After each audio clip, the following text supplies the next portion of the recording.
and you walk with open arms towards the sun. You feel the warmth of the rays, and then you know you're alive, and you don't have to be afraid of anything, cause you know the truth, and the truth is love, yes it is.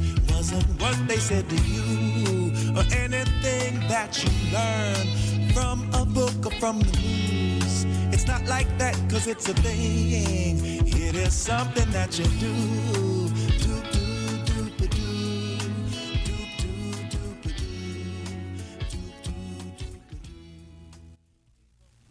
Welcome to the Bassline. Dawn Solomon, aka the Dragon Slayer, launched into an incredible campaign of citizen science after her vaccine injury.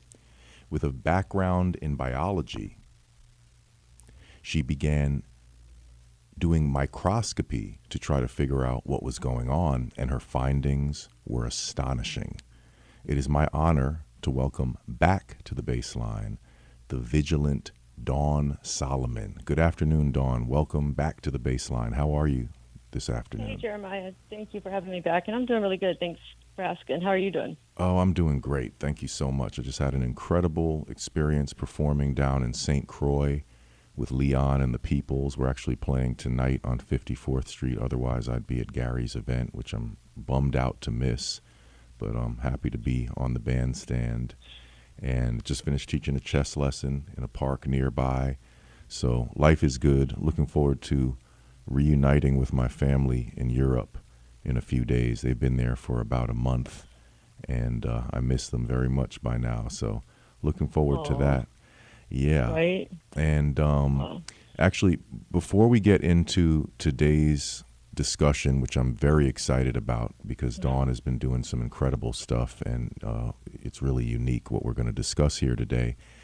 I want to play a clip because there was a really amazing statement that was made by a Dr. Stephen Hatfill. I'm not sure if any of you guys caught that, but I'd like to play this clip because I find it astonishing. It's about 1 minute and 50 seconds. Could you cue that one up, Dylan?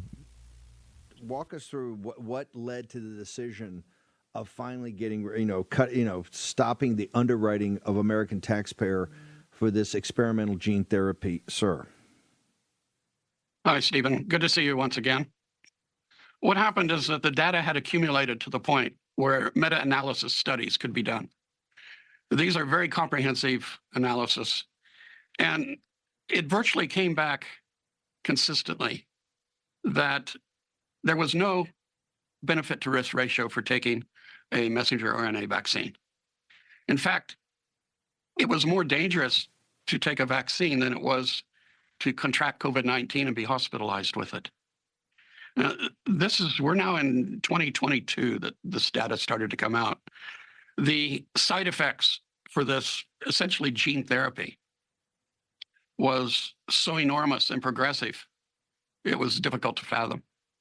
And then finally, a few months ago, some of the detailed biochemistry studies started to appear in the literature. And this sudden flood of messenger RNA, it appears irrespective of what the messenger RNA insert is coding for. Just the sheer amount of number of millions of molecules of messenger RNA entering the cell is creating biochemical havoc. It's disrupting protein metabolism. It's interfering with tumor suppressor genes. It's damaging the mitochondria, the powerhouses of the cell. It had to be stopped. Wow. So I hope you guys heard that. I find that statement to be stunning. I mean, we've known that these shots are harmful and sometimes deadly, and we've had so many doctors on this program explaining that from various points of view, but that's a government official. That's someone who is a ranking official of the new HHS, and they went right down the line explaining that these shots are harmful, deadly, and that they have no benefit, that the whole notion of symptom reduction, which was just, that was the final phase in there, lowering the bar, and then it came down to, it reduces your symptoms, which I found hard to believe. But it turns out, that's a bunch of hogwash.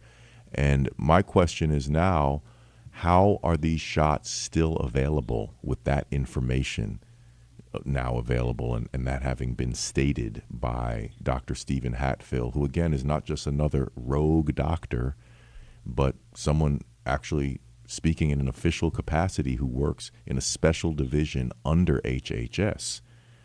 I just find this statement to be absolutely astonishing. And then the other thing is to point out quickly, guys, I'm not a fan of Steve Bannon in particular. I don't follow him very closely. I'm thankful, actually, that he's covered some of this by interviewing Naomi Wolf and now Dr. Stephen Hatfill, presumably others.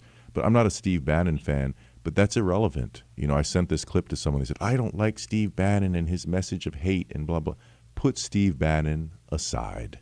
Why is that not being broadcasted on all major stations? As a matter of fact, why is that being presented on a particular program and not in an official government statement? He should be at a podium making that statement before the nation, similar to how Dr. Fauci addressed the nation. Now we have this up-to-date information about the harms of this reckless campaign we were all subjected to.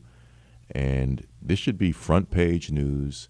This should be immediately the grounds for ending the COVID injections, not just withdrawing the funding for further research, ending these deadly injections, or as we say every night on X, stop the shots. How come that statement doesn't stop the shots on the spot? So please look up that clip, right?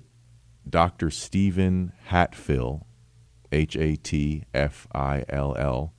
and that clip should pop right up on YouTube, and let's propagate that. Let's make everyone aware of the fact that it's no longer speculation. It's no longer the rogue doctors. It's official. The government has stated that these shots are an abject failure, and that's where we stand. Also, quickly, I want to announce, of course, if you want to support this program, which we greatly appreciate, go to jeremiahhosea.com, download Love's the Highest Truth, the theme song for this program. Please just buy it for $1, and that helps keep the wagon wheel rolling.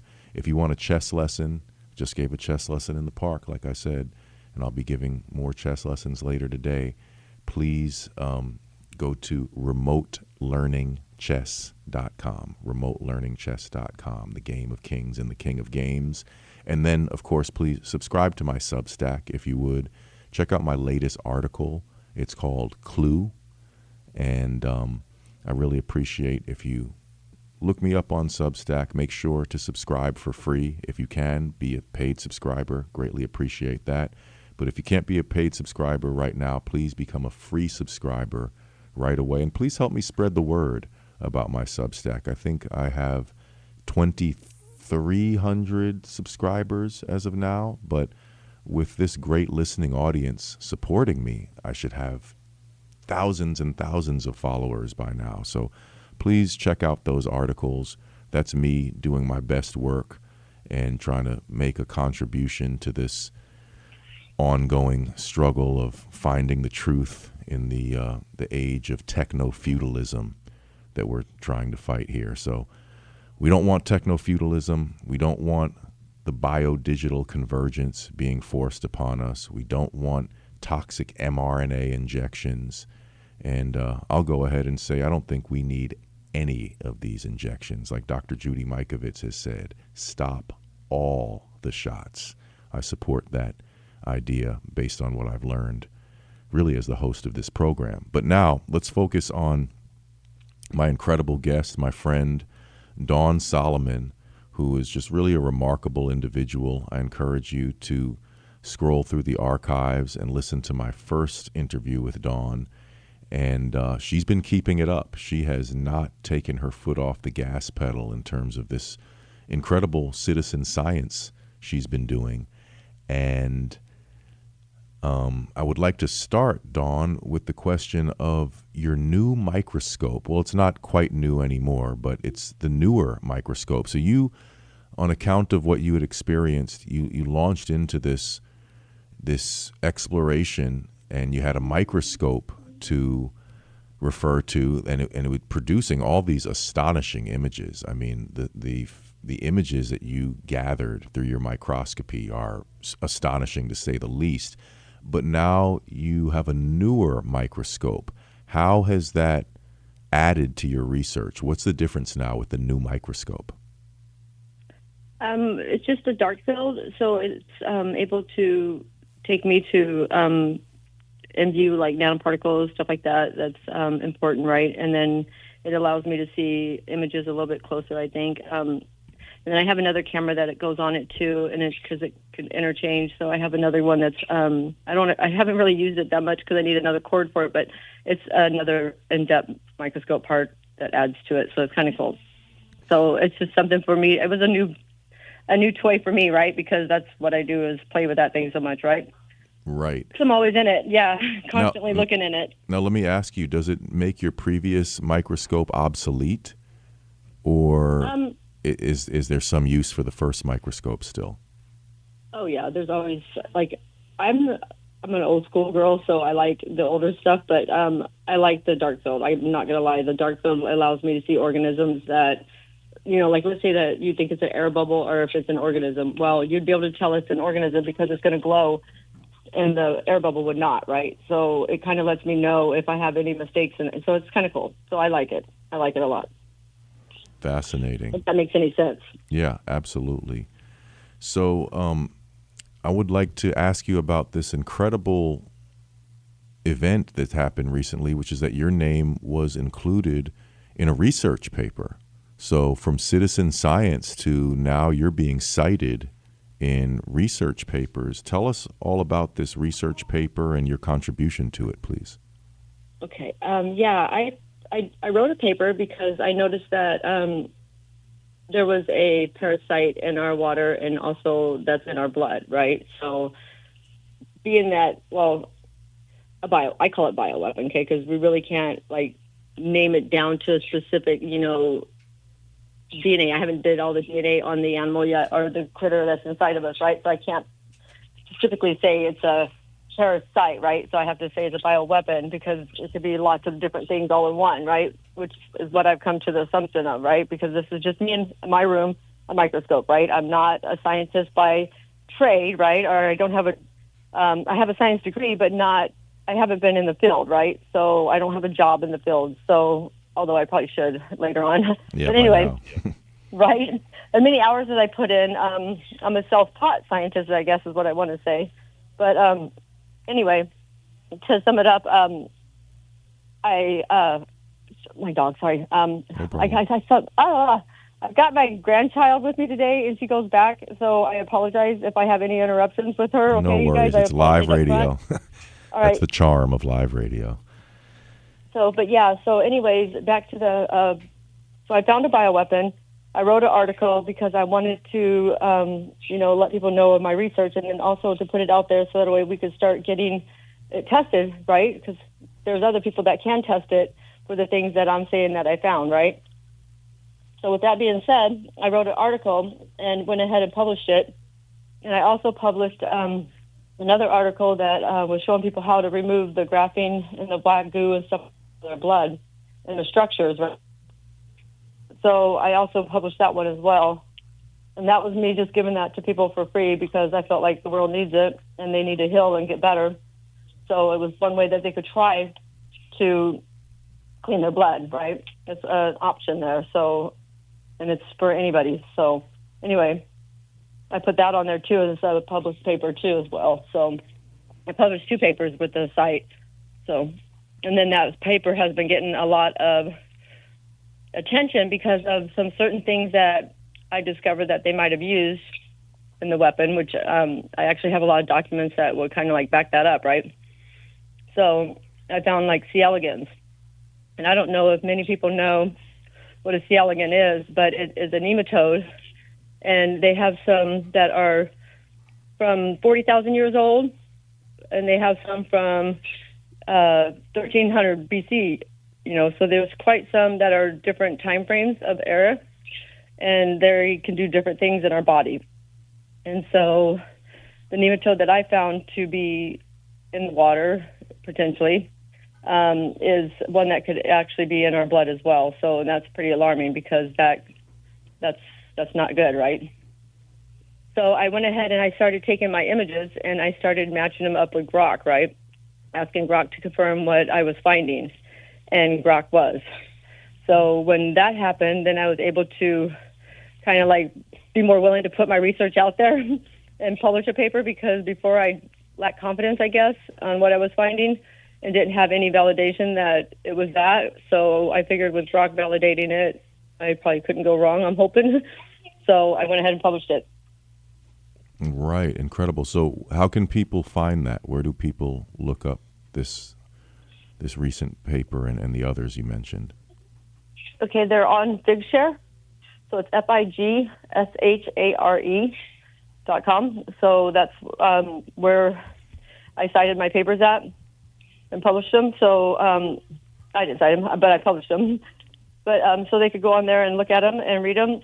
One is saying that there's a bioweapon, and I wanted the EPA and the CDC to test our water for proteins, okay? Because I went ahead and found out that you could test your water for proteins at home by yourself, okay? It's a real easy test. You take water, and you take a little bit of dish soap, put it in a glass, you shake it up, and you wait for a minute, okay? Anything that is on there that suds above it, water, after a minute, you could take those and put those underneath your microscope, and that's where you're going to see all your proteins at. So I was able to see all the worms that was still in the water on all the proteins, okay? So it was amazing that the C. elegans was in there. Actually, it came back with a butterfly, or a caterpillar was one of them, which is a silkworm, right, which confirmed my recent findings of it being a silkworm earlier in my research, right? So... and they said that that's pretty dangerous for that to be in our water as a parasitic, that microscopic small, right? That could actually be a parasite for the human body. So that was interesting. So I posted that too as well on my X page. That's not on the Figshare page, right? So, but anyways, that shows that, and that was the proteins that I tested out of the water. So that's kind of crazy that you're able to see it that clear under a microscope with proteins. So yeah. It's kind of neat to actually have a validation of how to get the proteins out of the water. And we shouldn't have proteins in our water, right? Yeah, I would think not. But no. Yeah. Especially harmful ones, right? That could actually change. So with C. elegans, when they enter your body, this gets back to like mind control and being able to manipulate and a person, like their mental, their emotional, their physical, their health. With the C. elegans. The C. elegans are very, very, very smart creatures, right? Smart worms. They won like 4 Nobel Prizes so far. So they've been used in science quite a bit. These worms can, they match our human chromosomes. So if a doctor was like, let's say you're sick and you're going into the doctor and, you have a mutation, they're not going to find a pathogen because the C. elegans is the same chromosome and the same numbers as a human. So with that being said, when you see a C. elegans and it goes in the human body, it changes like the C gene to a T gene or to a G gene to an A, whatever order they go in. But it can alter those, which now has you a mutation which could give you an autoimmune disorder, cancer. And one of the cancers that I know is going really fast right now is the P53. And that's one of the C. elegans markers, right, for the P53. They're really famous for igniting that in the human body, okay? So that was a red flag, too, to me, that obviously that's probably what's being used because everybody's getting a lot of the P53 cancers. So that was alarming. Let me see what else. So if you go into the NCBI database and you type in clinical variants and you write C. elegans, you're going to be able to pull up any genes that it can alter in the human body, and then it could tell you what it does to that to the human in that in the remarks or whatever. at the database down below that, when you go into the gene, it'll tell you what alters on the genes that it does to the person. So that's kind of interesting to see too, because there's a lot of things in there that you could learn. And that's pretty much where I found most of my stuff. So that was my biggest find yet. Wow. Right. Incredible. So, right. So, I mean, you had quite an array of images that you had accumulated by the time of our first conversation. I would imagine your portfolio is pretty extensive by now. Have you had any third-party verification or identification of some of those previous images that you had gathered, or some of the new ones? Are you able to present your portfolio to anybody who's helpful in determining what some of these images are? I did find some slides. Was from a gas company that they were going down and getting sediment from the ocean, right? And the sediment, these slides, when I look at them under the microscope, I'm noticing that they had the C. elegans in there, and those were the ones from the prehistoric time, because they were getting the sand from the prehistoric time. It's on the documents in the study that was on the slide, right? So, and those were being researched very extensive back then. So they known about the C. elegans, and so I don't know why it hasn't been, told to anybody yet, but it's been studied. So, and I have some of those pictures too as well, and Brock actually verified those as C. elegans as well. So that's really the only person that I've had to verify it so far. I know some doctors and stuff have gotten in touch with me, and some other people, some researchers have gotten in touch with me too, saying that my findings were true, but I haven't had any documentation yet come across my path that shows me right in front of me that that's what is true, right? This is just me saying this and coming up with this on my own and finding it on my own so far.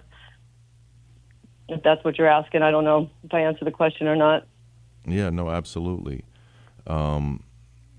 Yeah, I mean, I enjoy the fact that this is a radio program. There's so many people doing these sort of video podcasts.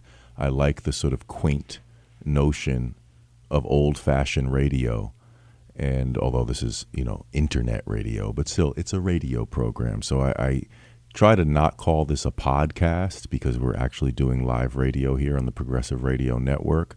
But this is one of those rare instances where I do regret not having a visual component to what we're doing. Because if you saw some of the images that Dawn has collected, you have to say, what the heck is this stuff? What is this that you're finding in blood samples, fecal samples, water, right? What is all this stuff? I mean, we need more citizen science, and we need some answers to this question of what is all this stuff that we're now finding in our environments? Why are, like you said, proteins in the water, and other strange images that we don't have an explanation for offhand? And yeah, I mean, at some point, I would love to actually have just a visual portfolio of what you've found for the world to see. I mean, it's astonishing. It's quite astonishing, the images that you've sent me.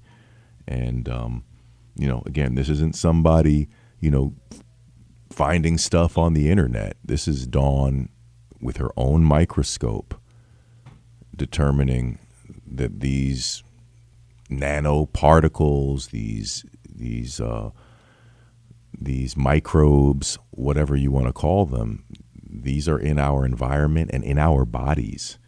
And it would be great to have a better explanation as to basically what the heck is going on. How much of this pertains to the COVID injections? How much of this pertains to other forms of sort of infiltration? And I would like to ask you, in terms of your own health, Dawn, I know that you were vaccine injured in the first place, and that's sort of what sent you on this journey.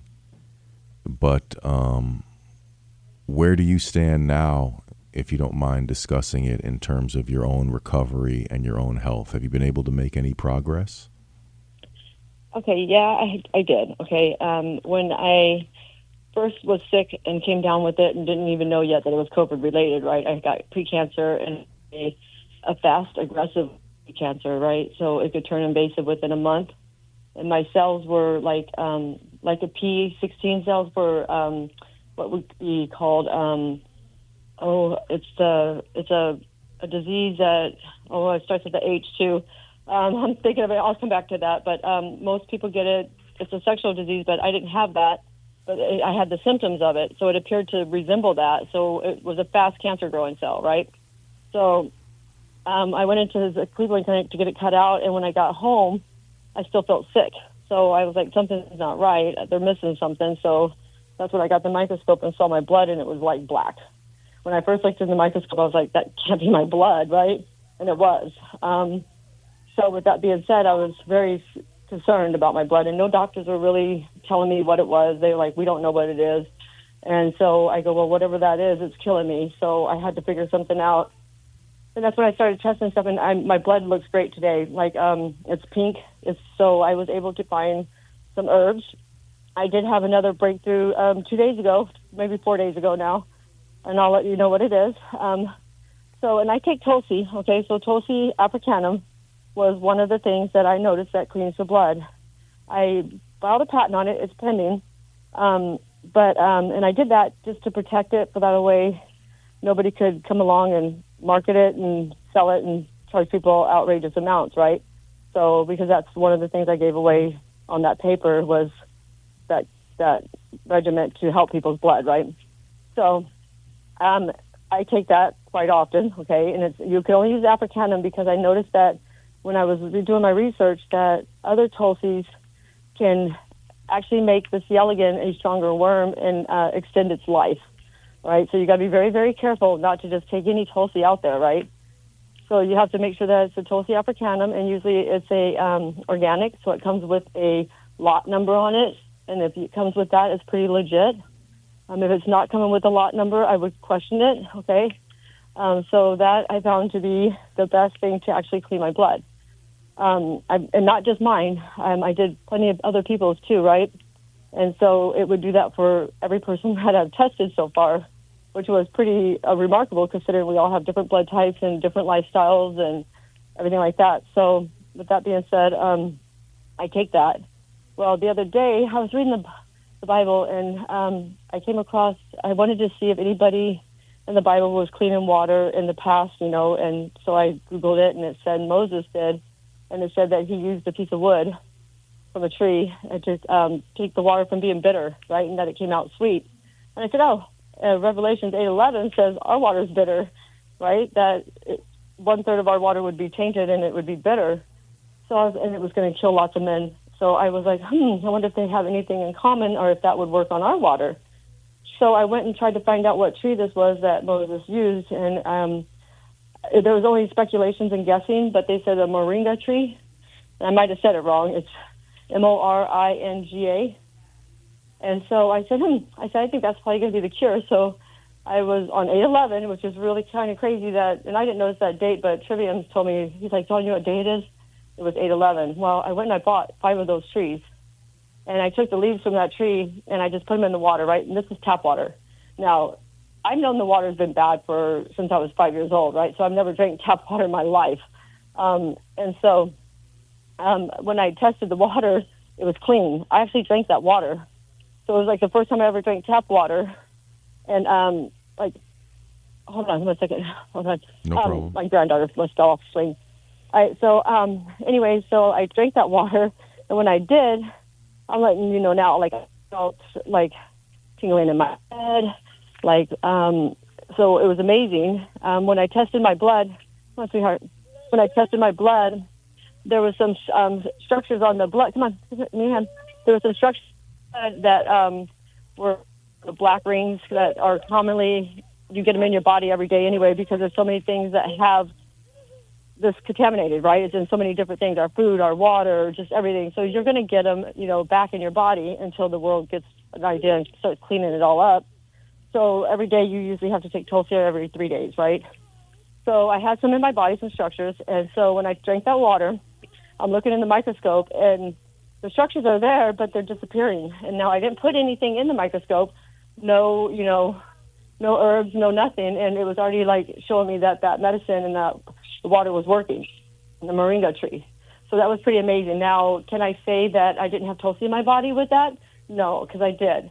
So I wanted to try it without the Tulsi in my body and my system to see if it was still as effective. But if that was another source to clean our water and our blood, that would be amazing, right? Yeah. Am I correct that there's different types of that, and you need the correct type? Is that the moringa tree? Yes. Okay, and I'll tell you the exact type it is. Okay, because I have it right here. Okay, so it's Moringa, and then it's Olifera. And that's the moringa tree that I used. okay? And this has been incredibly effective. Right. And what day to find it on 8:11? The same verse of Revelations, right? I was like, that's so God. Yeah. I was like, he's amazing. Yeah. So I thought that was kind of neat. Amazing. Right? Because the only thing in Jeremiah, I'm telling you this right now, I've tested thousands and thousands of things against the blood, right? And I've taken thousands of things to try to clean my blood back then and tested my blood again. And I have never, ever found anything besides the Tulsi and now the moringa tree. Okay, so I've tried bleach, I've tried peroxide, I've tried everything against these things, and nothing ever, seemed to phase them in the blood. So they're pretty potent and pretty powerful little critters, right? But there is a way to get rid of them. So that's a plus, right? That's a benefit. Yeah. I know I have to be on to something because you don't get your house blown up for nothing, right? Like, they don't try to kill you for nothing, right? So I think there might be some truth to some of this that I'm finding. Yeah, absolutely. I think there's more than some truth. I think this is really powerful stuff that you've uncovered. And I think it stands to help a lot of people. So incredible work that you're doing, Dawn, indeed. Let me ask you, in terms of what you're doing now, sort of the cutting edge of where you are at this moment. What's your focus right now? What's the next phase of the game for you? Well, I'm going to give you guys a little hint. It has to do with my name being Dragon Slayer. And I have a huge breakthrough that I found like a couple days ago that I'm just being able to piece all the articles together, and it's just almost done. And that's going to be pretty amazing because, it's pretty intense what's happening, you guys. So I don't even know how to explain it, but yeah, just might even have little dragon things. I don't know. Just I'm putting it out there, but yeah, it sounds crazy. And you know me, I always come up with the craziest stuff first, right? So most people tell me, take the mic away from her. She's crazy. But at the end, I really wasn't crazy, right? It was pretty much what was happening. Just I think the world was ready for it yet, right? Like we're ever going to be ready for something like this, but we need to be ready because we need to start battling it and start, 2 years have passed since I've been telling everybody it's silkworm and stuff in our body and our water. And so that's 2 more years of people dying that we could have been addressing the problem and the issue, right? So I think that's important that we need to start doing that, so that way we can start healing as a nation and start getting better and start, people getting healthier and get back to their lives, somewhat of a life, right? Absolutely. So you have patents pending, is that true? Yes, sir. I have 7 of them. Oh, incredible, incredible. So we're on live with the Dragon Slayer, my friend Dawn Solomon. She's a citizen scientist who has uncovered some incredible findings using her microscope, and now her new microscope, the dark field microscope, and she has an incredible portfolio of images that she's gathered from her own blood to begin with and from her environment. And I think she's making history. I think this is quite a remarkable interview to have her on for the second time, because I think some of these things that she more or less stumbled upon, some of these things she's uncovered, I think it's going to reappear as highly relevant information in the near future. So it's truly an honor to have Dawn on the air with us. If you have a question for Dawn, we'd love to hear from you. Of course, the number here is 888-874-4888, 888-874-4888. Of course, you should have that on speed dial by now. But please join us. We'd love to hear your opinion or a question, preferably for Dawn. And in the meantime, I would like to ask you, Dawn, in terms of the overarching picture of what we've all experienced here. Have you, and this is sort of a reference to my recent Substack article called Clue, because I'm saying there's still so many unanswered questions as it pertains to the COVID event. But I'd like to hear, just from your perspective, considering all that you've uncovered. It's kind of a broad question I'm about to ask here, but how do you make heads or tails of what they've attempted to do to the world and to a large extent have succeeded in doing to the world in terms of injecting so many people with this stuff? What's going on here? I mean, is it the biodigital convergence? Is it depopulation? What do you think about what has been done to the human race? What are your thoughts? Okay. I have a few, actually. So that's an interesting question, but I have a few. I think that, for one, they're modifying people's genes, right? And their whole purpose for that, I have a few scenarios. I don't know yet. One, I think they might be trying to, find all the Jesus genes and stuff and clone Jesus. That might be one, right? Because then they'd bring back somebody that, the false prophet or whatever, right? And people would worship him. It gets control, right? It's all about control. Using the C. elegans, I could see where they're trying to do the control of the mind and, the person. But then also, I don't think that it's just control of the person. I think that it's elimination of the person, because if I had all that graphene in my blood and all that black in my blood, it was only a matter of time before I died, right? I wasn't going to live very much longer like that. So they weren't trying to hook me up to no digital, software then. I think they were actually trying to eliminate my life. Also, with me having 124,000 or 126,000 sequences or clinical variances in my chart, and they keep going up every week. Okay, so most people only have, 3 mutant genes, or 4, 5, 11. I have 126,000, and they rise every week. So that's kind of alarming. But my blood looks great, and I feel great, right? So are they active ones? No, not that I'm aware of, right? But could they be later on in life? Absolutely. But that's kind of where that mine are rising. I know some other people that are too. So that's one thing I see with them doing. Second thing is a genocide. I absolutely believe that too. Another thing, I just think that they're having a game with it. They're seeing who is the smartest, who can outlive, and I don't know. To me, I think that they're all playing a big game, and that they're not even up here with us. I think they're underground somewhere, but that's just me, assuming all this. I don't have no proof of that. But yeah, I don't know. Yeah, interesting. Yeah. I appreciate that answer. So I would like to, before we get to our first caller, I have one more question for you in terms of you were able to look yourself up somehow. It was chilling what you were telling me. I can't describe it very well, so maybe you can help me out here. But you were able to find yourself in some sort of registry and look up other patients or other. It's almost as though we're cataloged as individual specimens. What did you uncover? How did you come across this database where you're being referenced as a specimen? Okay, that's in the NCBI database, right? Now, I never volunteered my genes or my blood to NCBI ever, right? But I'm in there, right? So I stumbled across a back door. So if you go in there, and when you first go onto the page, it pulls up a page that says all database, and it has a little drop-down box. But if you put your name in there with all database, it doesn't pull you up. But if you go and hit the drop-down box and it goes down to ClinVar, you put that one in there, and then you type your name in there, and it pulls you up. Okay, it'll pull up anybody's name that you put in there that's in the database, right? I noticed that a Quest Diagnostic put me in there because that was the day that I went into Quest Diagnostic, and I see that he entered my record into them and gave them my genes, right, my blood.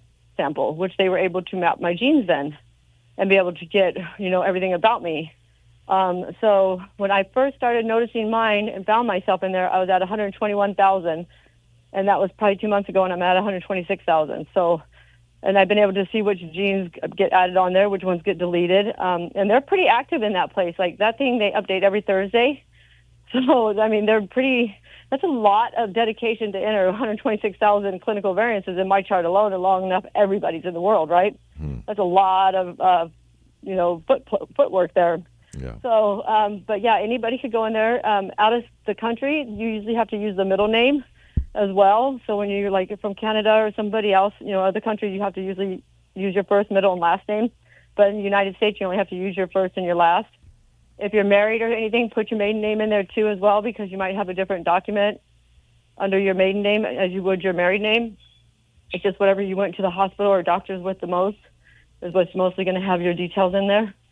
Because somewhere like LabCorp, ID 23 or ID Me or whatever, any of those facilities people put those into that database. So they pretty much gave them your records. So which I feel that's a big HIPAA violation, right? And then the other HIPAA violation is that you can pull up anybody's and see it, right? That's kind of alarming, right? So anybody can see your genes. But the funny thing is none of our doctors have that, right? They didn't know about that access. So, which they could really use that to help people and help, make people get better. So, yeah, that's how so it's kind of a little backdoor thing that I found there. Wow. Yeah, that's scary and bizarre. We have a caller on the line. I'd like to welcome Neil to the airwaves. How are you today, Neil? Oh, I'm doing beautifully. Can you hear me okay, or should I switch speakers? Oh, you sound pretty good. Just speak loud and clear into your microphone, and we can hear you. Okay, so first off, Viva Zapata, my good friend. And now I'd like to ask Dawn. Dawn, I don't know if any peer reviews have surfaced yet from recent studies. I'd like to know what your opinion is of recent studies, I think at Yale, and maybe an Italian scientist regarding the viability of ivermectin to cure cancer. Okay. Have you heard anything about that? I've heard about ivermectin, and I hear that it does great things, okay, for a lot of different parasites, right, and for cancers as well. I've heard that. My personal experience with this particular, what I call bioweapon, when I put it on the blood, okay, I seen them hop off the blood, and they run off the slide, and I thought, whoa, it's a cure, right? And I started taking ivermectin, and then I went back and looked in the microscope. I said, whoa, wait a minute, they're all back on the blood. I said, what the heck just happened? Well, I waited, and it's about 20 minutes, okay, and so they run off the blood for about 20 minutes, and then after 20 minutes, they hop back onto the blood and start feeding again. And I was like, oh, my gosh. So to me, on the short term, I didn't get to study ivermectin on the long term of it or do any, experiments with it long term because of what I seen short term was like, oh, that's not going to work. So I really never researched it any further than that. But I know it does give somebody some relief because when they fall asleep for those 20 minutes, some of them do die, right? Because the white blood cells are released and they start going out fighting for you before they get trapped again, right? When they wake back up. So it does eliminate some of them. So that's what I've been able to discover with ivermectin. Also, your opinion on these gnarly rubber bandy clots that morticians are finding they cannot embalm people because they have to extract 2 to 6 foot lengths of these white clots. Are they the self-replicating nanoparticulate matter? Are they the sheath of the spike protein?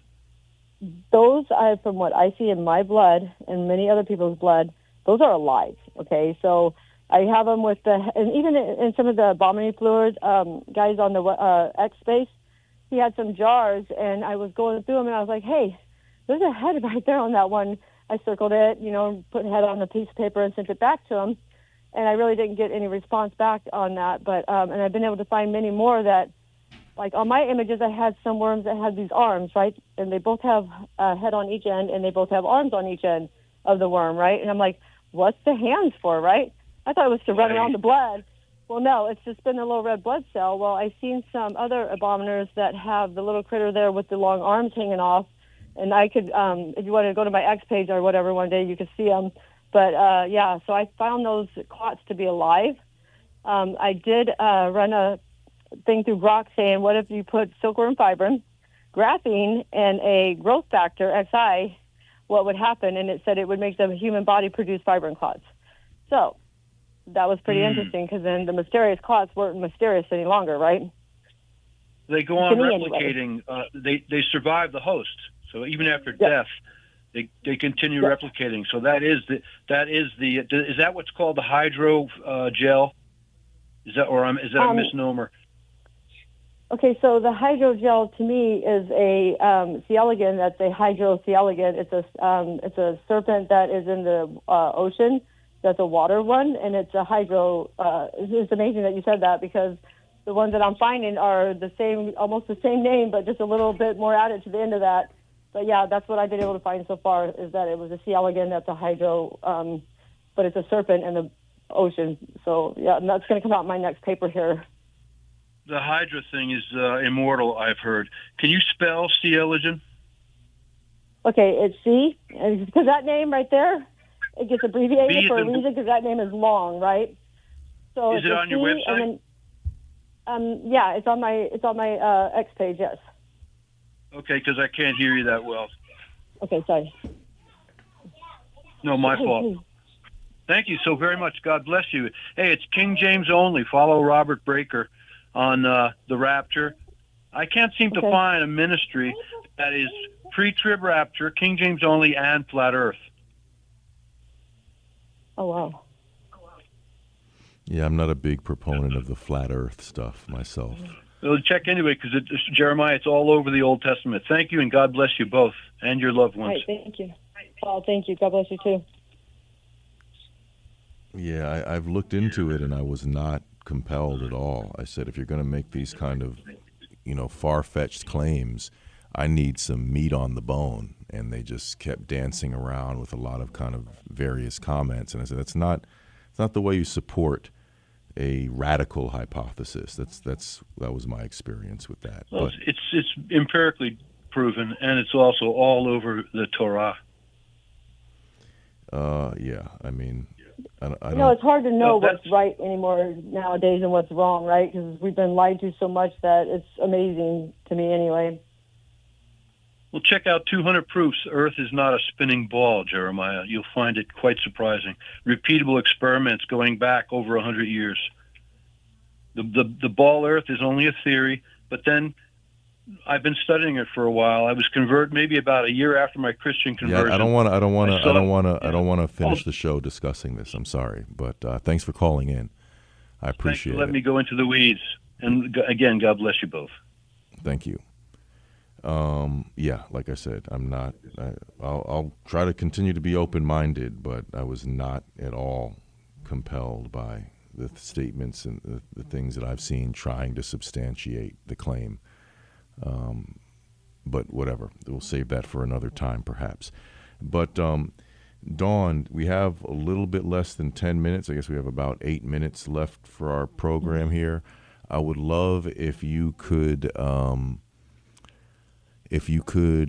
bring up something that you discovered a little while ago, but it's rather fascinating, which is the relevance of gold in your research. You came across gold being used in a way that we wouldn't ordinarily consider. What's that about?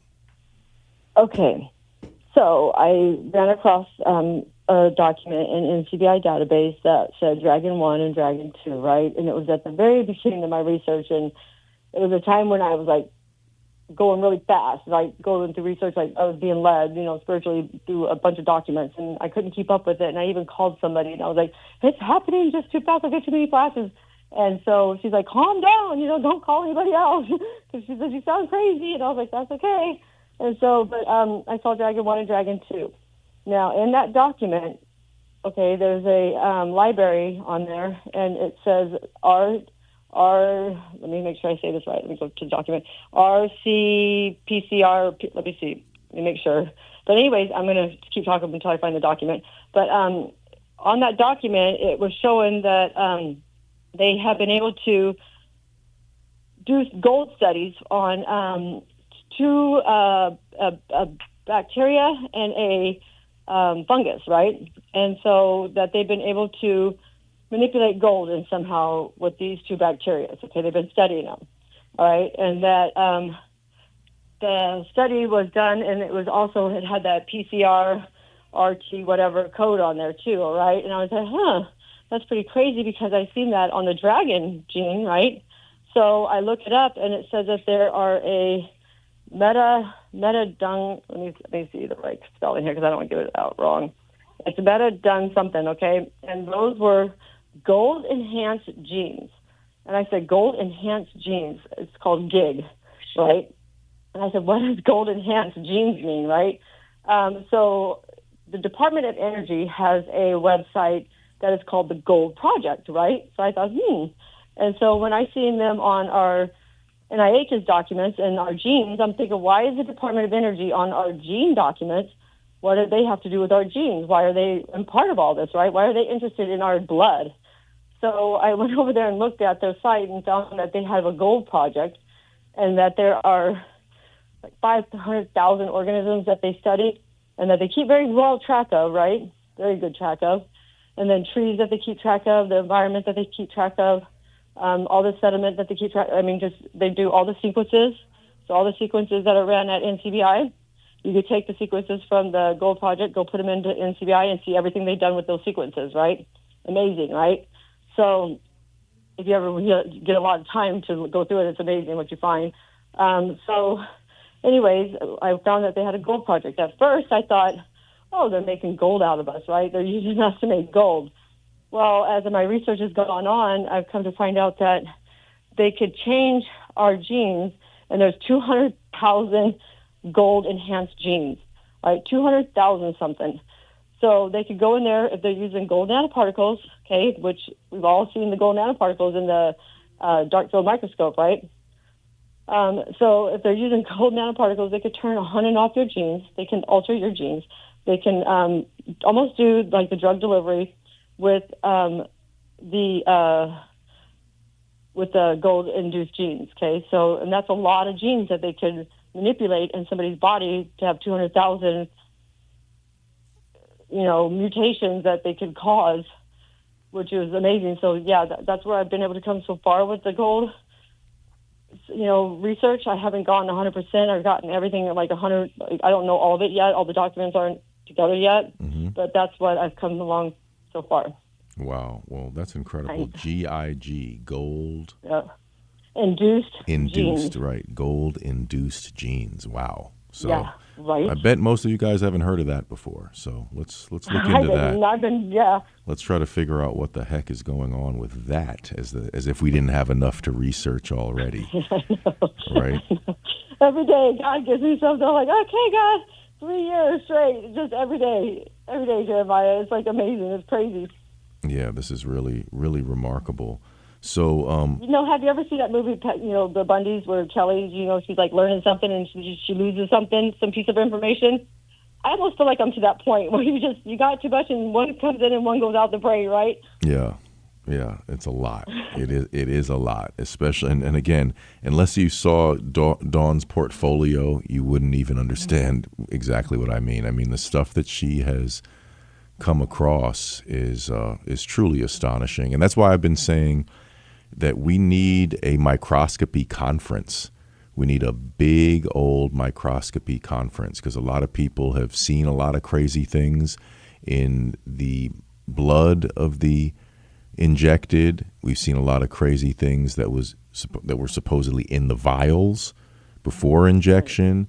There have been some claims that have been pretty far out, and some people who try to debunk certain claims and say, oh, that's crazy, oh, that's made up. Hey, let's not make any accusations. Let's just take out the samples, take out the microscopes, and let's have a big microscopy conference. I wonder how we could organize that, who could fund it, but it seems to be necessary. What is in the vials, the various types of COVID injections, for one, and what's going on in people's blood, because of course everybody's body is different, various blood types, genetic backgrounds, epigenetics, so on and so forth. So lots of confounding variables.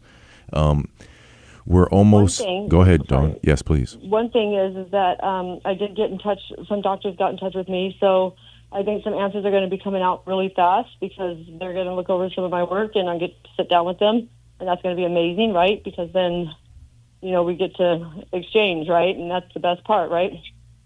Yeah, seriously. So yeah. So that's coming real soon. So that's going to be great. Yeah, I'm excited about that. So everyone, if you're on X, please look up Dawn Solomon, a.k.a. the Dragon Slayer. That's Dawn, DAWNSOL,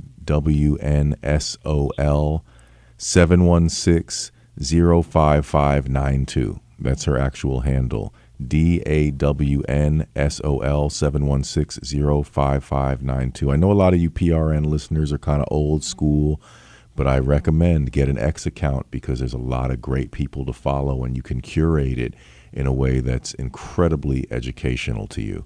You don't need to partake in any of the nonsense. Just curate your own page in a way that is intellectually beneficial. And of course, join the Stop the Shots community on X. It's worth joining X just to join that community. As I said, it's a living petition, and we have great guests. We have members of our community sharing information every day, but we also have some medical freedom all-stars who pop in on a regular basis, and there's just lots of information circulating, and things are happening, guys. I don't want to hear any pessimism. Let's just stay positive and continue struggling forward. And there are breakthroughs being made, believe me. So let's all make sure we're proactively on the right side of history.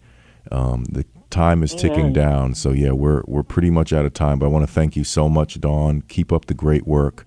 I'm honored to know you, and all the work that you're doing is really tremendous. And yeah, everyone, stay in touch. Please download episodes of The Bassline. Share these interviews. Please help me spread the word about this program because we're having conversations that aren't being, they're not happening anywhere else in the world. So thanks for listening. Everyone have a great day. Have a great day, Dawn. Talk to you soon. All right. Thank you. Thank you for having me on the show. I appreciate you, okay? Absolutely. Peace and love, everyone. All right. Bye.